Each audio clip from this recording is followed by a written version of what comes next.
Balikan po natin ang report tungkol sa sunog sa isang residential area sa Maynila. Live mula sa Tondo, Maynila, may report si Jamie Santos. Jamie? Maris, 8:34 nga ngayong gabi nang ideklarang fire under control ang sunog dito sa Antipolo Street, Tondo, Maynila. Naglalagablab ang apoy na tumutupok sa ilang kabahayan dito sa Maynila.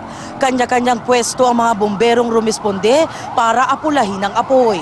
Dahil dikit-dikit ang mga bahay na karamihan gawa sa light materials, tinaas sa Task Force Alpha ang sunog. Pasado alas 5 ng hapon nang sumiklab ang sunog sa lugar. Ang mga residente, kanya-kanyang hakot ng may sasalbang gamit. 40 bahay ang tinupok ng apoy. Tinatayang 80 pamilya ang nawalan ng tirahan dahil sa sunog at aabot sa 2 milyong piso ang halaga ng estimated damage.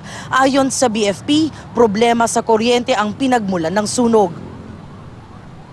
Yung entrada ng kuryente nila, parang nag-spark ito at umapoy. At yun nga, yung apoy is dumaan sa mga kable ng kuryente. And then dahil nga light materials ang mga bahay, kumalat ito. Maris, dineklara na ng BFP ngayong 9/11 na fire out na ang sunog dito sa Maynila. Maris?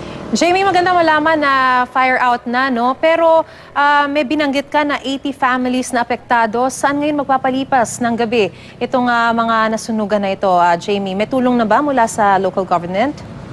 Yes, Maris, no, yung ilan dito sa mga nasunugan, nakita natin kanina ipinuwesto yung kanilang mga naisalbang gamit malapit sa barangay hall. At yung ilan naman na may mga kaanak na hindi nasunugan, doon daw muna sila makikituloy para magpalipas ngayong gabi. Maris? In the meantime, Jamie, may binanggit na tungkol daw sa kuryente. Yung problema sa kuryente ang naging sanhi ng sunog. Maaari mo bang ipaliwanag ano specifically dun sa problema sa kuryente na yon? Ano ba, laging may brownout o yung mga kable, may mga jumper ba? Ano yung sanhi? Maris, no, ayon sa BFP, no, nung kausap natin kanina, hindi naman daw dahil sa jumper o nagja-jumper yung may-ari ng bahay na pinagmulan ng sunog. Bagkus mukha daw nagkaroon ng problema. Nagsimula daw to na magkaroon ng short circuit dito sa bahay ng isang nagangalang Nelia Morales, no. Pero aalamin pa raw at patuloy pa rin daw ng investigasyon ng BFP yung talagang pinagmulan ng sunog at kaya naman ay bumilis na kumalat ito sa mga kalapit bahay, Maris. Alright, maraming salamat, Jamie Santos.